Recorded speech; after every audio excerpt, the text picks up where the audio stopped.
Hi മക്കളെ, welcome back to wings campus class 9 CBSE online classes. അപ്പോൾ നമ്മുടെ മാത്സിൽ ഫസ്റ്റ് ചാപ്റ്റർ ആയ കോർഡിനേറ്റ്സ് അതിൽ ആദ്യത്തെ ഒരു ഭാഗത്തിലെ ചോദ്യങ്ങൾ നമ്മൾ ചെയ്ത് ഒരു പാർട്ടിലെ ചോദ്യങ്ങൾ നമ്മൾ ചെയ്ത് കഴിഞ്ഞിരുന്നു അല്ലേ. ഹംജത് സാർ വന്നു, നമുക്ക് ആ ചോദ്യങ്ങൾ പറഞ്ഞു തന്നു. കോർഡിനേറ്റ്സ് എന്താണെന്ന് പറഞ്ഞു തന്നിരുന്നു, അതെങ്ങനെ വരയ്ക്കണം, എങ്ങനെ കോർഡിനേറ്റ് മാർക്ക് ചെയ്യണം, ഇതെല്ലാം നമ്മുടെ മുൻപത്തെ പാർട്ടിൽ ഹംജത് സാർ കൃത്യമായിട്ടെല്ലാം പറഞ്ഞു തന്നിരുന്നു അല്ലേ. നമുക്ക് നോക്കാം ഇനി അടുത്ത ഭാഗത്തിൽ എന്തൊക്കെയാണ് പഠിക്കാനുള്ളത്, അല്ലെങ്കിൽ എന്താണ് അടുത്ത ചോദ്യം എന്നുള്ളത്. നമ്മൾ ഇപ്പോഴും പഠിക്കാൻ പോണത് റയാന്റെ റൂമിനെ കുറിച്ച് തന്നെയാണ്. കഴിഞ്ഞ ചോദ്യം പറിച്ച റയാന്റെ റൂമാണ്, പക്ഷേ ഇപ്പൊ റയാന്റെ റൂമിന്റെ ഒരു ഭാഗം കൂടിയാണ് നമ്മൾ പഠിക്കാൻ പോണത്. ഓക്കെ, എന്താണ് ആ ചോദ്യം എന്നുള്ളത് നോക്കാം ട്ടാ. ഇപ്പൊ ഞാനൊരു ഫിഗർ കാണിച്ചു തരാം ട്ടാ. ഓക്കെ, ഇതാണ് നമ്മ കഴിഞ്ഞ ക്ലാസ്സിൽ റയാന്റെ റൂം മാത്രമാണ് നമ്മൾ പഠിച്ചത് അല്ലേ. റയാന്റെ ബെഡ്റൂം മാത്രം നമ്മൾ പഠിച്ചത്. പക്ഷേ ഇപ്പൊ അഡീഷണൽ ഒരു ബ്ലൂ പോർഷൻ കിടക്കണ്ട, ഒരു ബ്ലൂ പോർഷൻ ഇവിടെ റയാന്റെ ബാത്റൂം ആണ്. അപ്പൊ ഇവിടെ കുറച്ച് കാര്യങ്ങൾ നമുക്ക് പഠിക്കാനുണ്ട്. എന്തൊക്കെയാണ് നമുക്ക് ചോദ്യം നോക്കാം. ഒരുപാട് വലിച്ചു വന്നിട്ടുള്ള ചോദ്യത്തിലേക്ക് പോവാം. ഓക്കെ, ഇപ്പൊ ഞാൻ ആദ്യം ഒരു ചോദ്യം വായിക്കേണ്ടത് ടാ. Place Rayan's rectangular study table with 3 of its feet at the point 8,9, 11,9 and 11,7. Okay, where will the fourth foot of the table be? അതായത് ഒരു ടേബിളിന്റെ 4 കോർണറിലുള്ള കോർഡിനേറ്റ് വന്നിട്ടുണ്ട് അല്ലേ. ആദ്യത്തത് 8,9, 11,9, 11,7. ഓക്കെ, അപ്പോൾ ഈ കോർഡിനേറ്റ് 3 ഒരു നമുക്ക് നോക്കാം. ഞാൻ വെറുതെ ഒരു എക്സാമ്പിൾ ഞാൻ പറഞ്ഞുതരാം കേട്ടോ. എക്സാമ്പിൾ ആണ്. ഇപ്പൊ ഞാൻ ഒരു റെക്ടാങ്കുലർ ഷേപ്പ് ഒരു ടേബിൾ ഉണ്ട്. അതില് ഒരു 2 8,9ഉം 11,9ഉം 11, ഞാൻ ജസ്റ്റ് ഒന്ന് എക്സാമ്പിൾ ആയിട്ട് എഴുതാം കേട്ടോ. ഓക്കെ, 3 കോർഡിനേറ്റ് നമുക്ക് മനസ്സിലായി. 3 കോർഡിനേറ്റ് ഇവിടെ തന്നിട്ടുണ്ട്. പക്ഷേ നാലാമത്തെ കോർഡിനേറ്റ് കണ്ടുപിടിക്കണം. ഇത് ഒരിക്കലും വരച്ചു നോക്കാണ്ട് അഥവാ ഗ്രാഫ് പേപ്പറിൽ വരച്ചു നോക്കാണ്ട് നമുക്ക് എന്ത് ചെയ്യാൻ പറ്റൂല, ഇതിന് എക്സാക്ട് ഉത്തരം പറയാൻ പറ്റൂല. ഓക്കെ, അപ്പൊ ഞാൻ പറഞ്ഞത് 3 കോർഡിനേറ്റ് ഇവിടെ തന്നു. നാലാമത്തെ കോർഡിനേറ്റ് കണ്ടുപിടിക്കണം എങ്കിൽ എന്ത് ചെയ്യണം? അതായത് ഗ്രാഫ് പേപ്പറിൽ ഈ കോർഡിനേറ്റ് എല്ലാം എന്ത് ചെയ്യണം, വരച്ചതിന് ശേഷം മാത്രം എന്ത് ചെയ്യാൻ പറ്റുള്ളൂ, കൺഫേം ചെയ്യാൻ പറ്റുള്ളൂ. ഓക്കെ, അപ്പൊ ഞാൻ ആദ്യം തന്നെ ചെയ്യാൻ പോണത് ഗ്രാഫ് പേപ്പറിൽ അല്ലെങ്കിൽ ഗ്രാഫിൽ ഞാൻ എന്ത് ചെയ്യാൻ പോണ്, ഈ ഒരു കോർഡിനേറ്റ്സ് എല്ലാം മാർക്ക് ചെയ്യാൻ പോണ്. ഞാൻ അപ്പുറത്തെ ഒരു സ്ലൈഡിലേ ഈ ഗ്രാഫ് സെറ്റ് ചെയ്തിട്ടുണ്ട്, ഇനി ഒന്ന് വരച്ചാൽ മാത്രം മതി. ഓക്കെ, അപ്പൊ ഞാൻ ആദ്യം നമ്മൾ ചെയ്യേണ്ടത് എക്സ് ആക്സിസിനെ വരയ്ക്കണം, വൈ ആക്സിസിനെ വരയ്ക്കണം. ആദ്യം ചെയ്യേണ്ടത് എക്സ് ആക്സിസിനെയും വരയ്ക്കണം, വൈ ആക്സിസിനെയും വരയ്ക്കണം. ഓക്കെ, അപ്പൊ ഞാൻ ആദ്യം ഹൊറിസോണ്ടൽ ആയിട്ട് വരുന്ന വരയാണ് നമ്മൾ എന്താ പറയാ, എക്സ് ആക്സിസ് എന്ന് പറയാ. വെർട്ടിക്കൽ ആയിട്ട് വരുന്നതിന് വൈ ആക്സിസ് എന്ന് പറയും. എക്സ് ആക്സിന്റെ റൈറ്റ് സൈഡിൽ മുമ്പിലേക്ക് പോകുമ്പോൾ പോസിറ്റീവും ബാക്കിലേക്ക് പോകുമ്പോൾ എക്സ് ഡാഷ് എന്ന് പറയും, അതായത് നെഗറ്റീവ് എന്ന അർത്ഥം. ഓക്കെ, മുകളിലേക്ക് വൈ ആക്സിന്റെ മുകളിലേക്ക് പോകുമ്പോൾ പോസിറ്റീവും താഴേക്ക് പോകുമ്പോൾ വൈ ഡാഷും അഥവാ വൈയുടെ നെഗറ്റീവ് ആയിട്ടുള്ള നമ്പേഴ്സും. ഓക്കെ, അപ്പൊ ഞാൻ വരയ്ക്കാണ് തുടങ്ങിയട്ടോ. ഞാൻ ആദ്യം ഇവിടെ നിന്നൊരു എക്സ് ആക്സ് ഞാൻ ഇവിടെ ഒരു വര വരയ്ക്കാനുണ്ടാ. ഇതാണ് നമ്മുടെ എക്സ് ആക്സ്. ഓക്കെ, ദെൻ ഇവിടെ എത്ര വേണമെങ്കിലും പോവാ, വേണ്ട. ഓക്കെ, കേട്ടോട്ടാ. എക്സ് ആക്സ് ഞാൻ വരയ്ക്കേണ്ട. എക്സ് ആക്സ് ഞാനൊരു കുറച്ചധികം വരയ്ക്കേണ്ടാ, ഒരു ഏറ്റവും വരെ ഇവിടെ വരെയെങ്കിലും ഇരിക്കട്ടെ. ഓക്കെ, എക്സ് ആക്സ് വരച്ചു ശേഷം ഞാൻ ഇവിടെ നിന്ന് വെർട്ടിക്കലായിട്ട് എന്ത് വരച്ചു, വൈ ആക്സും കൂടെ വരച്ചു കേട്ടോ. വെർട്ടിക്കലായിട്ട് വൈ ആക്സും വരച്ചു. ഓക്കെ, ഇനി നമ്മുടെ ശ്രദ്ധിച്ചു, ഇതിൻ്റെ ഈ 2 വരയും കൂട്ടിമുട്ടുന്ന സ്ഥലത്തിന് നമ്മൾ ഒറിജിൻ എന്ന് പേര് പറയും. ഇവിടുത്തെ കോർഡിനേറ്റ് 0, 0 ആണ്. സെന്ററിലെ കോർഡിനേറ്റ് 0, 0 ആണ്. ഓക്കെ, ദെൻ ഇവിടെ ഇനി ഓരോ നമ്പർ വീതം മാർക്ക് ചെയ്യുക. ഇവിടെ 1 വരും, ഇവിടെ 2 വരും, 3 വരും, 4 വരും, 5 വരും, 6 വരും, 7 വരും, 8 വരും, 9 വരും, 10 വരും, 11 വരും. ഓക്കെ, മുകളിലേക്ക് നോക്ക. മുകളിലേക്ക് 1, 2, 3, 4, 5, 6, 7, 8, 9, 10. ഓക്കെ, ബാക്കിലേക്ക് -1 -2. ദെൻ താഴോട്ട് -1 -2 -3 -4 -5 -6. ഓക്കെ, നമുക്കിനി കോർഡിനേറ്റുകൾ മാർക്ക് ചെയ്യാം. കോർഡിനേറ്റുകൾ മാർക്ക് ചെയ്യാൻ വേണ്ടി ആദ്യത്തത് 8,9. 8,9. 8 എന്ന് പറഞ്ഞു കഴിഞ്ഞാൽ ആദ്യത്തെ ഈ 8 എന്ന് പറഞ്ഞു കഴിഞ്ഞാൽ എക്സ് കോർഡിനേറ്റിലാണ് കേട്ടോ. ഇത് ഏതിലെയാണ്? വൈ കോർഡിനേറ്റിലാണ്. 8 എന്ന് പറഞ്ഞു കഴിഞ്ഞാൽ എക്സ് കോർഡിനേറ്റിലെ നമ്പറും 9 എന്ന് പറഞ്ഞു കഴിഞ്ഞാൽ വൈ കോർഡിനേറ്റിലെ നമ്പറും. അപ്പൊ നോക്കാം 8, 9. അപ്പോ ആദ്യം എക്സ് കോർഡിനേറ്റിൽ 8 അവിടെ നോക്കാം. ദേ ഇവിടെയാണ് 8. അപ്പൊ ഞാൻ ഇതിനെ നേരെ വെറുതെ ഇങ്ങനെ ഡോട്ട് ഇങ്ങനെ നേരെ വരച്ചിട്ടാ. ഓക്കെ, ഇനി എവിടെയാണ് വൈ ആക്സിൽ 9? ദേ വൈ ആക്സിൽ 9 വരുന്നത് ഇവിടെയാണ്. ഇവിടെ ഒന്നും ഞാൻ നേരെ ഡോട്ട് ഇങ്ങനെ വരച്ച് എവിടെത്തി? ഈ 2 വരെയും കൂട്ടിയിട്ട പോയിന്റ്. അപ്പോ ഈ 2 വരെയും കൂട്ടിമുട്ടുന്ന കോർഡിനേറ്റ് ആണ് 8,9. ഓക്കെ, ഇതേപോലെ ആരെ മാർക്ക് ചെയ്യണം? ഇനി ആരെ മാർക്ക് ചെയ്യണം? 11,9. എക്സ് ആക്സിസിൽ 11ഉം വൈ ആക്സിസിൽ 9ഉം. ഓക്കെ, അപ്പോ എക്സ് ആക്സിൽ എന്ന് പറയാ 11 എന്ന് പറയാ ഇവിടെയാണ്. ഇവിടുന്ന് നേരെ ഞാൻ ഡോട്ട് ഇങ്ങനെ മുകളിലേക്ക് ഇങ്ങനെ വരച്ച്. ഓക്കെ, ദെൻ വൈ ആക്സിസ് ഇങ്ങനെ നേരെ ഇവിടെ നിന്ന് ഇങ്ങോട്ട് വരത്താല. ഇവിടെ വരത്തി ഇവിടെയാണ് എന്ന് പറയാ 11,9 എന്ന് പറയുന്ന കോർഡിനേറ്റ്. ഓക്കെ, ഇനി അടുത്ത ആരാ വരയ്ക്കേണ്ടത്? 11,7. 11,7 നോക്കാ, എക്സ് ആക്സിലാണ് 11, 7 ആണ് വൈ ആക്സിൽ. അപ്പൊ ദേ നോക്കിയോ, 11 ഇവിടെ ഓൾറെഡി നമ്മൾ വരച്ചിട്ടുണ്ട്. 7 നോക്കാം, ഇവിടെ നിന്നാണ് 7 വരുന്നത്. ദേ 7 ഇങ്ങനെ വന്ന് ദേ ഇവിടെയാണ് എന്ത് പറയാ 11,7 എന്ന് പറയുന്ന കോർഡിനേറ്റ് വരാം. ഓക്കെ, ഇപ്പൊ നിങ്ങൾക്ക് കാണാൻ പറ്റുന്നുണ്ടാവും ഞാൻ വിചാരിക്കുകയാണ്. ഇവിടെ ജസ്റ്റ് ഒരു റെക്ടാങ്കുലർ ഷേപ്പിൽ ഒരു പിക്ചർ ദേ വന്ന് പോയിട്ടുണ്ട്. ശരിയല്ലേ? ദേ ഒരു കോർണർ ഇവിടെ, മറ്റൊരു കോർണർ ഇവിടെ, മറ്റൊരു കോർണർ ഇവിടെ. അപ്പോ ഈ ഒരു കോർണറിലെ കോർഡിനേറ്റ് എഴുതണം. ഈ പറയുന്ന കോർണറിലെ കോർഡിനേറ്റ് എഴുതണം. ഓക്കെ, ഇവിടുത്തെ കോർഡിനേറ്റ് ആദ്യം എപ്പോഴും എഴുതേണ്ടത് എക്സ് ആക്സിലെ നമ്പർ ആണ്. അപ്പൊ നമ്മൾ താഴോട്ട് നേരെ നോക്കുമ്പോ എക്സ് ആക്സിൽ ഇവിടെ ആരാ ഉള്ളത്? 8 ആണ് അല്ലേ? ദെൻ വൈ ആക്സിൽ നേരെ ഉള്ളത് ആരാ? 7. അപ്പോ 8,7 ആണ് ആ ഒരു ടേബിളിലെ 4ാമത്തെ കോർണറിലെ കോർഡിനേറ്റ്. ക്ലിയർ ആണെന്ന് വിചാരിക്കുകയാണ്. അപ്പോ ഉത്തരം എഴുതാ. A ചോദ്യത്തിന് ഉത്തരം ഇങ്ങനെയായിരുന്നു. 8,7 ആണ് 4ാമത്തെ കോർണറിലെ കോർഡിനേറ്റ്. ഓക്കെ, അപ്പോ ഒന്നാമത്തെ ചോദ്യം എല്ലാവർക്കും മനസ്സിലായി എന്ന് വിചാരിക്കുകയാണ്. ഇനി രണ്ടാമത്തെ ചോദ്യം ഇങ്ങനെയാണ്. Is this A good spot for the table? അതായത് ചോദ്യം എങ്ങനെയാണ്? ഒരു ടേബിളിന് ഇരിക്കാൻ പറ്റിയ അല്ലെങ്കിൽ വെക്കാൻ പറ്റിയ കറക്റ്റ് സ്പോട്ടാണോ എന്ന് ചോദിക്കുകയാണ്. അപ്പൊ നമുക്ക് ആ പിക്ചർ വെറുതെ ഒന്ന് നോക്കാം കേട്ടോ. അതായത് നമ്മുടെ ഈ ഒരു ഭാഗത്താണ് എന്ത് വന്നത്? ഇപ്പൊ ടേബിൾ വന്നല്ലേ? ഈ ഒരു ഭാഗത്താണ് എന്ത് വന്നത്? ടേബിൾ വന്നത്. ഞാൻ നോക്കുമ്പേ ഇപ്പൊ ഞാനാണെന്ന് ചോദിക്കാൻ റയാന്ന്, എനിക്ക് രാവിലെ തന്നെ അല്ലെങ്കിൽ കിടക്കാൻ സമയത്ത് എനിക്ക് കുറച്ചിരുന്ന് പഠിക്കണം വിചാരിക്കല്ല, എനിക്ക് പഠിക്കണം അല്ലേ?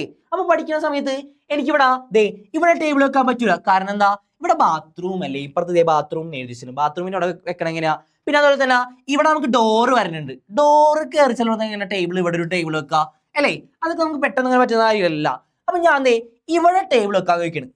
അപ്പൊ ബാത്റൂമിന്റെ ഡോറിന് ബാത്റൂമിക്ക് പ്രശ്നമില്ല, വന്ന് കയറുന്ന എൻട്രി ചെയ്യണ റൂമിന്റെ ഡോറിക്ക് പ്രശ്നമില്ല അല്ലേ?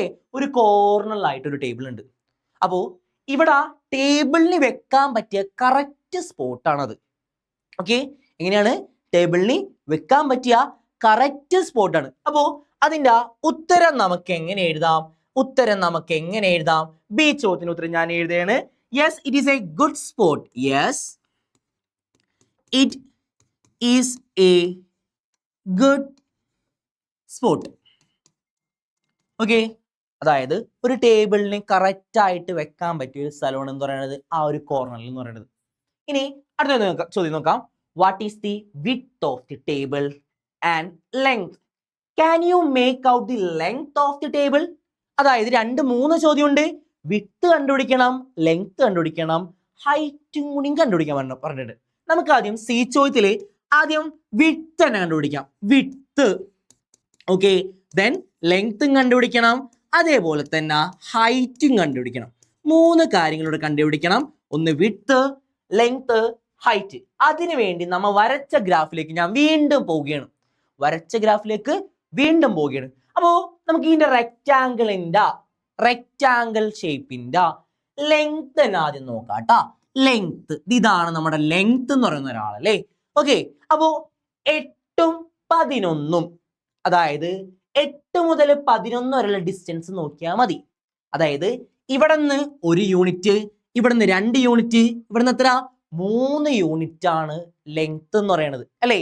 നോക്കിയേ, ഇവിടെ 1 യൂണിറ്റ്, 2 യൂണിറ്റ്, 3 യൂണിറ്റ്, 8 11 ആവാൻ 3 യൂണിറ്റ് വേണ്ടി വന്നു. അപ്പോൾ റെക്റ്റാങ്കിളിലെ ലെങ്ത് എന്ന് പറയുന്നത് 3 യൂണിറ്റ് ആണ്. ഞാൻ പെട്ടെന്ന് മറന്നുപോയല്ലോ, നമ്മ മറന്നു പോയത്. അപ്പൊ ഞാൻ പെട്ടെന്ന് തന്നെ എഴുതി വെക്കുന്നുണ്ട്. 3 യൂണിറ്റ് ആണ് റെക്റ്റാങ്കിളിലെ ലെങ്ത് എന്ന് പറയുന്നത്. കഴിഞ്ഞില്ല, നമുക്ക് എന്താ കണ്ടുപിടിക്കണം? വിഡ്ത്ത് കണ്ടുപിടിക്കണം. വിഡ്ത്തും ജസ്റ്റ് ഒന്ന് നോക്കിയാൽ മതി. ജസ്റ്റ് ഒന്ന് നോക്കിയോ, ദേ ഇവിടെ നോക്കാൻ പറ്റുള്ളില് ദേ 9ഉം 7ഉം അല്ലെ. 9ഉം 7ഉം തമ്മിലുള്ള വ്യത്യാസം, ഡിഫറൻസ് കണ്ടുപിടിച്ചാൽ മതി. 9 - 7 2 യൂണിറ്റ്. 2 യൂണിറ്റ് ആണ്. 2 യൂണിറ്റ് ആണ് എന്തെന്ന് പറയണത്? നമ്മുടെ വിഡ്ത്ത് എന്ന് പറയുന്നത്. ഓക്കെ, അപ്പോ അടുത്ത ചോദ്യം നമുക്ക് എന്തുകൊണ്ട് കണ്ടുപിടിക്കണം മക്കളെ? Can you make out the height of the table? അതായത് ഈ ഒരു ടേബിളിന്റെ ഹൈറ്റ് കൊണ്ട് കണ്ടുപിടിക്കുകയാണ്. ഇതൊരു 2 ഡയമെൻഷൻ ആണ്. അതായത് ഇവിടെ നമുക്ക് എന്ത് ചെയ്യാൻ പറ്റൂല? ഹൈറ്റ് മെഷർ ചെയ്യാൻ പറ്റൂല. ഹൈറ്റ് എന്ത് ചെയ്യാൻ പറ്റൂല? മെഷർ ചെയ്യാൻ പറ്റൂല. Height cannot be measure because എന്താ കാരണം? എന്താ? ഇതൊരു 2 ഡയമെൻഷൻ ഫിഗർ ആയതുകൊണ്ട് നമുക്ക് എന്ത് ചെയ്യാൻ പറ്റൂല? ഹൈറ്റ് എന്ത് ചെയ്യാൻ പറ്റൂല മക്കളെ? മെഷർ ചെയ്യാനായിട്ട് പറ്റില്ല. ഓക്കെ, അപ്പോൾ ഈ 3 ചോദ്യമാണ് നമ്മുടെ ആദ്യത്തെ ഭാഗത്ത് ഉണ്ടായിരുന്നത്. ഏറ്റവും നമുക്ക് ആദ്യം ചെയ്യേണ്ട വന്നത് ഗ്രാഫ് വരയ്ക്കാനായിരുന്നു. ഗ്രാഫ് തെറ്റിക്കാണ്ട് വരയ്ക്കാൻ എന്നുള്ളതാണ് ഏറ്റവും വലിയ കാര്യം. ഗ്രാഫ് തെറ്റിക്കഴിഞ്ഞാൽ ബാക്കി എല്ലാം തെറ്റി. ഓക്കെ, നമ്മൾ ആദ്യം ഒരു 3 എന്ത് ചെയ്തു? കോർഡിനേറ്റ്സ് മാർക്ക് ചെയ്തു. 4ാമത്തെ കോർഡിനേറ്റ് കണ്ടുപിടിച്ചു. 2ാമത്തെ ചോദ്യം ചോദിക്കുകയാണ്, ഇതൊരു നല്ല പൊസിഷൻ ആണോ ടേബിൾ വെക്കാനുള്ളത്? ഞാൻ പറഞ്ഞു അതെ, നല്ലൊരു പൊസിഷൻ ആണ്. അപ്പോ ഇനി അടുത്ത 3ാമത്തെ ചോദ്യം ലെങ്ത് കണ്ടുപിടിക്കാൻ പറഞ്ഞു, വിഡ്ത്ത് കണ്ടുപിടിക്കാൻ പറഞ്ഞു, ഹൈറ്റ് കണ്ടുപിടിക്കാൻ പറഞ്ഞു. ഞാൻ ലെങ്ത്തും കണ്ടുപിടിച്ചു, വിഡ്ത്തും കണ്ടുപിടിച്ചു, ഹൈറ്റിന്റെ കാര്യവും പറഞ്ഞു. ഓക്കെ, ക്ലിയർ ആണെന്ന് വിചാരിക്കുകയാണ് മക്കളെ. അപ്പോൾ നമുക്ക് 2ാമത്തെ ചോദ്യത്തിലേക്ക് പോകാം. ഞാൻ 2ാമത്തെ ചോദ്യം വായിക്കാം. ഇതാണ്: if the bathroom door has a hinge at B1 and opens into the bedroom, will it hit the wardrobe? Are there any change you would suggest if the door is made wider? Okay, നമുക്ക് ഞാൻ ഈ picture വെച്ച് പറഞ്ഞുതരാം കേട്ടോ. കേട്ടോ, അതായത് wardrobe എന്ന് പറയുന്ന സാധനം ഉണ്ട് ഇവിടെ. അതേപോലെ തന്നെ ഈ B1 മുതൽ B2 വരെയാണ് നമ്മുടെ ബാത്റൂമിന്റെ ഡോർ. കേട്ടോ. ഓക്കെ, ചോദിക്കുകയാണേ, ഈ ഡോറ് തുറക്കുമ്പോ, ഈ ഡോർ ഓപ്പൺ ചെയ്യുമ്പോ ഈ വാർഡ്രോബുമ തട്ടോ എന്നാ ചോദിക്കണത്. ഓക്കെ, അതായത് ഇവിടെ ഈ വാർഡ്രോബിനെ ഇടിക്കോ, തട്ടോ, ഹിറ്റ് ചെയ്യോ എന്നാ ചോദിക്കണത്. അപ്പോ നമുക്ക് നോക്കാം ഇത് ഇടിക്കോന്ന്. അതായത് ഈ വാള് മുതൽ ഈ വാർഡ്രോബ് വരെയും എത്ര യൂണിറ്റ് ആണ് മക്കളെ? 3 യൂണിറ്റ് ആണ് അല്ലെ. അതായത് ഈ 0 മുതൽ ഈ വാർഡ്രോബ് വരെ എത്ര യൂണിറ്റ് ആണ്? 3 യൂണിറ്റ് ആണ്. ഓക്കെ, നമുക്കിവിടെ നോക്കിയാൽ അറിയാൻ പറ്റും. ഇവിടത്തെ കോർഡിനേറ്റ് എന്ന് പറഞ്ഞു കഴിഞ്ഞാൽ 1.5ഉം ഇവിടത്തെ 4ഉം ആണ്. അപ്പോ ഡോറിന്റെ ലെങ്ത് അല്ല, ഡോറിന്റെ നീളം എന്ന് പറയുന്നത് എത്രയായിരിക്കുള്ളൂ? വെറും 2.5 ആയിരിക്കുള്ളൂ. എന്തായിരിക്കുള്ളൂ? 2.5 ആയിരിക്കുള്ളൂ. അപ്പൊ നിങ്ങൾക്കൊന്ന് ആലോചിച്ചാൽ മതി, ഇവിടത്തെ ലെങ്ത് 3ഉം ഇവിടത്തെ 2.5. അപ്പൊ ഒരിക്കലും എന്ത് ചെയ്യില്ല? തുറക്കുമ്പോ ഈ വാർഡ്രോബിന് ഇടിക്കില്ല. കാരണം എന്താ? വാർഡ്രോബിന്റെ ലെങ്ത് 3 യൂണിറ്റ് ആണ്. ഡോറിന്റെ ലെങ്ത് ആകെ എത്ര ഉള്ളൂ? 2.5 യൂണിറ്റ് ഉള്ളൂ. അപ്പൊ ഒരിക്കലും തുറക്കുമ്പോ, ഓപ്പൺ ചെയ്യുമ്പോ എവിടെ ഇടിക്കില്ല? വാർഡ്രോബിനെ ഇടിക്കില്ല. അപ്പൊ നമ്മൾ ചോദിക്കണേ, ഇനി വല്ല സജഷൻ പറയാൻ പറ്റുമോ ഈ ഡോറ് കുറച്ചുകൂടി ലെങ്ത് കൂട്ടി പണിയാനായിട്ട്? ഓക്കെ, അപ്പൊ ഞാൻ എന്റെ മനസ്സിൽ തോന്നിയാൽ പറയണേ, എന്തുകൊണ്ട് ഈ ഡോറ് ബാത്റൂമിന്റെ ഉള്ളിലേക്ക് തുറന്നുകൂടാ? കുറച്ചുകൂടി വലുതായിക്കൂടെ അപ്പൊ ഡോറ് അല്ലേ? എങ്ങനെ ചെയ്യാം? വേണമെങ്കിൽ ഈ ഡോർ ഇങ്ങോട്ട് ഓപ്പൺ ചെയ്തൂടെ? ഈ വാർഡ്രോബിന് തട്ടുന്നുള്ള പേടിയും വേണ്ട. നമുക്ക് കുറച്ച് ഡോർ ലെങ്ത് ആക്കി കിട്ടും, നീളം കൂട്ടി കിട്ടുകയും ചെയ്യും അല്ലേ? അപ്പൊ ഒരിക്കലും എന്ത് ചെയ്യില്ല? വാർഡ്രോബിന് ഈ ഡോറ് തട്ടില്ല.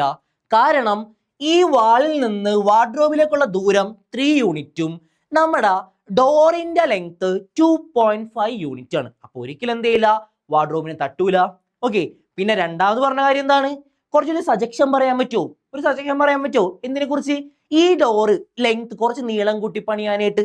അപ്പോ നമ്മൾ പറയുന്ന സജഷൻ ഇങ്ങനെയാണ്, എന്താ, ഈ ഡോറ് അകത്തേക്ക് തുറക്കണം, എന്തിന്റെ, ബാത്റൂമിന്റെ അകത്തേക്ക് തുറക്കണം. അപ്പൊ കുറച്ച് നീളം കൂട്ടി നമുക്ക് എന്ത് ചെയ്യാം, പണിയുകയും ചെയ്യാം. ഇനി ഇതിന്റെ ഉത്തരം നമുക്ക് എങ്ങനെ എഴുതാം എന്നുള്ളത് നോക്കാട്ടോ. ഓക്കെ, അപ്പൊ ഞാൻ ആദ്യം വിഡ്ത്ത് ഓഫ് ദി ഡോറിന് ആദ്യം എഴുതാട്ടോ. നമുക്ക് നോക്കാം. Width of the door, width of the door equal to എത്രയാണ് വരാ, ഓർക്കണ്ട, 2.5 അല്ലേ. ഇനി ഡിസ്റ്റൻസ് ബിറ്റ്വീൻ, നമുക്ക് നമ്മുടെ ആ ഡോറ് തുറക്കുമ്പോൾ ഇടിക്കുമോ നോക്കണമല്ലോ അല്ലേ. ഡിസ്റ്റൻസ് ബിറ്റ്വീൻ നമ്മുടെ എന്താ, door hinge, door hinge to അല്ലല്ല, ഡോർ ഹിഞ്ച് ആൻഡ് എന്താണ് നമ്മുടെ വാർഡ്രോബ് അല്ലേ, വാർഡ്രോബ് ഈക്വൽ ടു 3 യൂണിറ്റ്സ് ട്ടാ. ഇതും യൂണിറ്റ്സ് ആണ്. ഓക്കെ, അപ്പൊ ഡോറിന്റെ ആ വാളിൽ നിന്ന് 3 യൂണിറ്റ് അകലെയാണ് വാർഡ്രോബ് ഉള്ളത്. വിഡ്ത്ത് എന്ന് പറയുന്നത് 2.5 ആണ്. അപ്പൊ ഒരിക്കലും എന്ത് ചെയ്യില്ല, ഇടിക്കില്ല. കാരണം 2.5 ലെസ് ദാൻ 3. ഓക്കെ, ഇനി ഇവിടെ അടുത്തൊരു ചോദ്യം ഇങ്ങനെയാണ്, are there any changes you would suggest if the door is made wider. Okay, നമ്മൾ പറഞ്ഞു കഴിഞ്ഞ് ഇതിന്റെ ഉത്തരം പറഞ്ഞു കഴിഞ്ഞാണ് ഇതിന് നമുക്കൊന്ന് എഴുതാം. Okay, if the door is made, നമുക്ക് എഴുതാം, if the door is made wider, the door could be made to open inside the bathroom. Okay, അപ്പൊ ബാത്റൂമിന്റെ ഉള്ളിലേക്ക് വെക്കുകയാണെങ്കിൽ കുറച്ചുകൂടി വലുതായിട്ട് നമുക്ക് എന്ത് ചെയ്യാൻ പറ്റും, ഓപ്പൺ ചെയ്യാൻ പറ്റും. ഓക്കെ, ഇത്രയും മനസ്സിലായി എന്ന് വിചാരിക്കുകയാണ്. അടുത്ത ചോദ്യം കേട്ടാ, ഇതാണ് മക്കളെ നമ്മുടെ അവസാനത്തെ ചോദ്യം. ഓക്കെ, ഈ ഒരു ഭാഗം കഴിഞ്ഞാൽ റയാൻസിന്റെ റൂമിന്റെ എല്ലാ ഭാഗങ്ങളും കഴിയും. ഓക്കെ, അപ്പോ നമുക്ക് look at Rayan's bathroom. Okay, അപ്പൊ റയാന്റെ ബാത്റൂം നമുക്ക് നോക്കാം. ഓക്കെ, ഇതാണ് നമ്മുടെ റയാന്റെ ബാത്റൂം ട്ടാ. ഈ ഒരു ബ്ലൂ കളറിൽ കാണുന്നില്ലേ, ഇതാണ് റയാന്റെ ബാത്റൂം. ഓക്കെ, സോ നോക്കാം. What are the coordinates of the 4 corner O, F, R, P? ഒയുടെയും എഫിന്റെയും ആറിന്റെയും പിയുടെയും കോർഡിനേറ്റ് നമുക്ക് എഴുതണം. നമുക്ക് എഴുതാം, വാ വേഗം എഴുതാം ട്ടാ. അപ്പൊ ഞാൻ ആദ്യം എഴുതാൻ പോണത് coordinate of O, coordinate of O equal to, ഞാനിവിടെ നോക്കിയാണ്, ഇവിടെ O കാണണോ നോക്കി നിങ്ങൾ, O O O ദേ ഇവിടെയാണ് O. അപ്പോ ഓയുടെ കോർഡിനേറ്റ് എത്രയാണ് മക്കളെ, 0 0. അതായത് ഒറിജിന്റെ കോർഡിനേറ്റ് ആണ് ചോദിച്ചത്. ഒറിജിന്റെ കോർഡിനേറ്റ് 0,0. ഓക്കെ, ദെൻ അടുത്തത് നമുക്ക് നോക്കാം. അടുത്തത് എന്താണ് കണ്ടുപിടിക്കേണ്ടത്, coordinate of F equal to, നോക്കാം, എഫിന്റെ കോർഡിനേറ്റ് ദേ ഇവിടെയാണ് എഫ് കിടക്കുന്നത് അല്ലേ. ഇവിടെ പോയിന്റ് കാണണ്ട നിങ്ങൾ മക്കളെ, പോയിന്റ് കാണണ്ട, 9 ആണ് ട്ടാ, 9. ഓക്കെ, അപ്പോ ഇതിന്റെ കോർഡിനേറ്റ് മാർക്ക് ചെയ്യാണ്ട് എക്സ് ആക്സിസിൽ ആരാണ് നേരെ വരുന്നത്, 0. വൈ ആക്സിലാണ് എന്ത് പറയുന്നത്, 9 വരുന്നത്. അപ്പൊ ഇവിടുത്തെ കോർഡിനേറ്റ് എന്താ, 0,9. ദെൻ ആറിന്റെ coordinate, coordinates of R equal to, ആറിന്റെ കോർഡിനേറ്റ്, ആറ് ദേ ഇവിടെയാണ് വരുന്നത്, എക്സ് ആക്സിൽ 6 ആണ്. അപ്പൊ ഇവിടുത്തെ കോർഡിനേറ്റ് -6,9 ആണ് ഇവിടത്തെ കോർഡിനേറ്റ്, -6,9. ദെൻ നോക്കാം, അടുത്ത് നോക്കാം, പിയുടെ കോർഡിനേറ്റ് ആയിരിക്കുമല്ലോ അടുത്ത് വെക്കണത് അല്ലേ. Coordinates of P equal to, പിയുടെ കോർഡിനേറ്റ് വേഗം പറഞ്ഞോ, ഇത് ഏത് വരെയാണ്, ഏത് വരെയാണ്, എക്സ് ആക്സിസ് ആണ്. അപ്പൊ -6 കോമ 0 ആണ് എന്ന് പറയുന്നത് പിയുടെ കോർഡിനേറ്റ് -6, 0.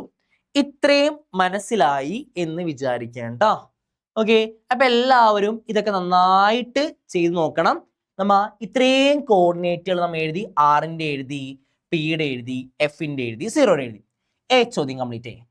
ഇനി what is the shape of the showering area SHWR in Ryan's bathroom? Write the coordinates of the 4 corner. Okay, അപ്പൊ പറഞ്ഞേക്കണത് ഇവിടുത്തെ റയാൻസിന്റെ ഷവറിംഗ് റൂം എന്ന് പറയുന്നത് എന്ത് ഷേപ്പ് ആണെന്ന് ചോദിച്ചാൽ, ഏത് ഷേപ്പ് ആണെന്ന് ചോദിച്ചിട്ടുണ്ട്. അവിടുത്തെ എന്ത് എഴുതാൻ വേണ്ടിട്ട് write the coordinates of the 4 corner. അവിടുത്തെ 4 കോർണറിലെയും എന്ത് കോർഡിനേറ്റ്. അപ്പോ ഇതാണ് ഈ പറഞ്ഞ റൂം അല്ലെ, ഏരിയ, ഇത്രയും ഭാഗം അല്ലെ. ഇതിനൊരു പേര് പറയും, ഞാൻ ഇതിനാ ട്രപ്പീസിയം എന്ന് പറയും. ഇത് ഏതാണ്? ട്രപ്പീസിയം. അപ്പൊ ആ ഷേപ്പ് ഏതായിരുന്നു? ട്രപ്പീസിയം ആണ്. ഇനി ഇവിടുത്തെ കോർഡിനേറ്റ് നമുക്ക് ഇവിടെ തന്നെ മാർക്ക് ചെയ്ത് പോകാലോ, ഇവിടെ തന്നെ മാർക്ക് ചെയ്ത് പോകാം കേട്ടോ. ഓക്കെ, അപ്പൊ ഞാൻ കോർഡിനേറ്റ് ഇവിടെ മാർക്ക് ചെയ്യാൻ പോണ്. ഇതേ ഇവിടെ നേരെ നോക്കിക്കഴിഞ്ഞാൽ ആരാ? y ആക്സിസ്, x ആക്സിൽ ആരാ? -3. അപ്പൊ h, ഇവിടുത്തെ hന്റെ കോർഡിനേറ്റ് എഴുതണം, എസിന്റെ കോർഡിനേറ്റ് എഴുതണം, ആറിന്റെ കോർഡിനേറ്റ് എഴുതണം, ഡബ്ല്യുവിന്റെ കോർഡിനേറ്റ് എഴുതണം. കേട്ടോട്ടാ. ഓക്കെ, ആദ്യം hന്റെ കോർഡിനേറ്റ് എന്ന് പറഞ്ഞു കഴിഞ്ഞാൽ -3, y ആക്സിൽ ആരാ? 6 ആണ് നമ്മുടെ hന്റെ കോർഡിനേറ്റ്. ഇനി നോക്കിയേ എസിന്റെ കോർഡിനേറ്റ് നോക്കുക. ദേ ഇവിടെ നേരെ ആരാണ്? 6, y ആക്സിസ് 6, x ആക്സിൽ -6 ആണ്. ദെൻ ആറിന്റെ കോർഡിനേറ്റ് നേരെ x ആക്സിസ് നോക്കിയേ, -6ഉം y ആക്സിൽ ആരാണ്? 9 ആണ് അല്ലേ. ദെൻ ഡബ്ല്യൂയുടെ കോർഡിനേറ്റ് നോക്കിയേ, നേരെ ആരാണ്? 2, -2, 9 ആണ്. ഓക്കെ, അപ്പൊ ഈ ഷേപ്പിനാ ട്രപ്പീസിയം എന്ന് പറയാം. അതേപോലെ തന്നെ അതിൻ്റെ കോർഡിനേറ്റ് എല്ലാം എഴുതിയിട്ടുണ്ട്. ഇനി അടുത്തൊരു ചോദ്യം നോക്കിയ മക്കളെ, ഇതാണ് mark of A 3 feet and 2 feet shape for the wash basin and a 2 feet and 3 feet space for the toilet. Write the coordinates of the 4 corner of this shape. അതായത് ബാത്റൂമിന്റെ അവിടുന്ന്, വാഷ് ബേസിന്റെ അവിടുന്ന് ഒരു 3 feet 2 feetഉം എന്ത് ചെയ്യാൻ പറഞ്ഞു? Mark ചെയ്യാൻ പറയുന്നുണ്ട്. Okay, അപ്പൊ നമുക്ക് ഇവിടെ നോക്കാം. വാഷ് ബേസൺ അവിടെ വരെ നോക്കാം അല്ലെ. ഇപ്പൊ എല്ലാവരും കാണുന്നുണ്ടാവും വിചാരിക്കും. വാഷ് ബേസൺ കാണണോ നോക്കിയേ. വാഷ് ബേസൺ ദേ ഇവിടെയാണ് വാഷ് ബേസൺ വരുന്നത് അല്ലെ. അപ്പോ അവിടെ മാർക്ക് ചെയ്യേണ്ടത് 3 feetഉം 2 feetഉം ആണ് അല്ലെ. അപ്പോ ഇത്രയും ഭാഗമാണ് 2 feet അല്ലെ. ഇത്രയും ഭാഗം, അതായത് ഇത്രയും ഭാഗം 2 feet. 3 feet വരുന്നത് ഇത്രയും ഭാഗമാണ് 3 feet. ദേ 1 2 3 3 feet മാർക്ക് ചെയ്ത് ഇവിടുത്തെ 4 കോർണറിലെയും കോർഡിനേറ്റ് എഴുതണം. ഇവിടുത്തെ കോർഡിനേറ്റ് ഞാൻ പറയും എങ്ങനെ എഴുതാ. ഇവിടുത്തെ കോർഡിനേറ്റ് -6, 0 എഴുതും. ഇവിടുത്തത് -3, 0 എഴുതും. ഇവിടുത്തെ എങ്ങനെ എഴുതാം? നേരെ എച്ചിൽ -3ഉം വൈയിൽ 2ഉം. ദെൻ ഇവിടുത്തെ എങ്ങനെ എഴുതാം? ഇവിടുത്തെ നേരെ നോക്കണോട്ടോ, നേരെ -6ഉം ഇവിടുത്തെ ആരായിരിക്കും? ഇവിടുത്തെ ആരാ മക്കളെ? ഇവിടെ നേരെ വരുന്നത് 2, അവിടുത്തെ കോർഡിനേറ്റ് എഴുതി. ദെൻ അടുത്ത് നോക്കുക, 2 feet ആർക്ക് വേണ്ടി മാറ്റണം? നമ്മുടെ ടോയ്ലറ്റിന് വേണ്ടി 2 feetഉം 3 feetഉം. ടോയ്ലറ്റ് വേണ്ടി 2 feetഉം 3 feetഉം. നോക്കാം, ടോയ്ലറ്റിന് വേണ്ടി ഏതൊക്കെയാണ്? ടോയ്ലറ്റിന് 2 feet എന്ന് പറയുമ്പോൾ ഇത്രയും ഭാഗം, 3 feet എന്ന് പറയുമ്പോൾ എവിടെ നിന്ന് 1 2 3 ഇത്രയും ഭാഗം അല്ലെ. ഇത്രയും ഭാഗമാണ് 3 feetഉം 2 feetഉം. അപ്പോ ഇവിടത്തെ കോർഡിനേറ്റ് ഞാനിപ്പോ എഴുതും -4, -4, 2. ഇവിടുത്തെ കോർഡിനേറ്റ് നമുക്കറിയാലോ, ഇവിടുത്തെ എഴുതാലോ. ഇനി -4, 5. ദെൻ ഇവിടുത്തെ കോർഡിനേറ്റ് എഴുതാലോ -6, 5. അപ്പോ ഇത്രയും കോർഡിനേറ്റുകളാണ് നമുക്ക് എന്ത് ചെയ്യാനുള്ളത്? എഴുതാനായിട്ടുള്ളത്. അപ്പൊ കോർഡിനേറ്റ്സുകൾ എഴുതാനായിരുന്നു ഇവിടെ ഏറ്റവും കൂടുതൽ ഉണ്ടായിരുന്നത് കേട്ടോ. പിന്നെ അതേപോലെ തന്നെ നമ്മളൊരു കാര്യം ചെയ്തിരുന്നു, ഇവിടുത്തെ എല്ലാ കോർഡിനേറ്റ്സും എഴുതുമ്പോൾ ശ്രദ്ധിച്ച് വേണം എഴുതാനായിട്ട്. കേട്ടോ. അപ്പൊ എല്ലാവർക്കും മനസ്സിലായെന്ന് വിചാരിക്കുകയാണ്. നന്നായിട്ടിരുന്ന് പഠിക്കാം. കോർഡിനേറ്റ്സ് മാർക്ക് ചെയ്യാൻ നന്നായിട്ടിരുന്ന് പഠിക്കാം കേട്ടോ. Thank you. This is Wings Campus.